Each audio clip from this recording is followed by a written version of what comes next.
جعفر ابن ابي طالب رضی الله تعالی عنہ یو واقعہ راځي چې یو قلعه نه فتح کېده تنو تنها یوازې چې کوم دی روان شو او دا قلعه به زه فتح کومه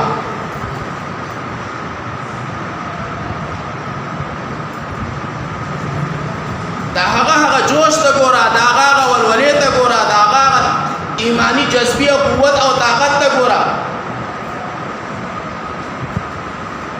مختا دا غتره بادشاہ او داغه پلکاو فوج چې کوم دی موجود وو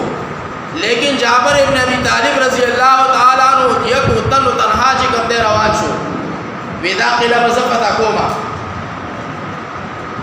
او تاریخ لیکلی دی چې کله جعفر سے روان شو دغه قلعه د فتح د فارا په دې عزم باندې په ایمانی قوت او طاقت باندې او د الله په توکل باندې وای داغوی هغه جردیلان داغوی هغه سپایان چې جعفر ابن ابي طالب ولیدو خوف په زړه کې پیدا شو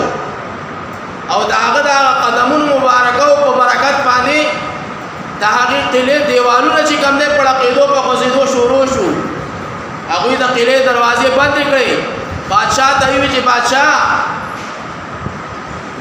خبردای چې مونږه سلندر شو مونږه چې کوم دې هتیار گزار زګدا هیبتناک انسان دا جریر انسان دا سخت انسان دا یوازې نه دی حالانکه ښکاری یوازې تنو تنها لیکن د سره یو داسې قوت دی غیبی یو داسې طاقت دی غیبی یو داسې قوت چې کوم دی د سره را روان دی چې دا غي مقابله موږ تاسو نشو کولای نو خبردای چې بادشاہ د کفن پلاس باندې د توري پلاس باندې ورشه او ورته وایي چې را بس موږ سلندر کې هغه بادشاہ ورته وایي تاسو کو ډېر کو کېاله یریږي دا یوازې سړی دی دې به موږ څه نقصان وکي موږ سره پلکاو فوج دی توري دی را سره طاقت دی را سره یعنی د پدې نشه کې چې کوم دی هغه بادشاہ پروت هغه وزیرانو مشیرانو ته وی چې بادشاہ سلامت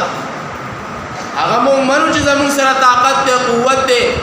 وسلی دی را سره لیکن د دې سړي مقابله مونږ نشو کولای ته خو اندازه ولګو د دې خبرې نه چې دا هغه پر اترو سره زموږ د قلعه دیوالونه چې کوم دی و خوځیدل نو چې زموږ د قلعه دیوالونه و خوځیدل نو بیا به داسې سړي سره مونږ مقابله څنګه وکړو دا هغه ایمانی قوت او طاقت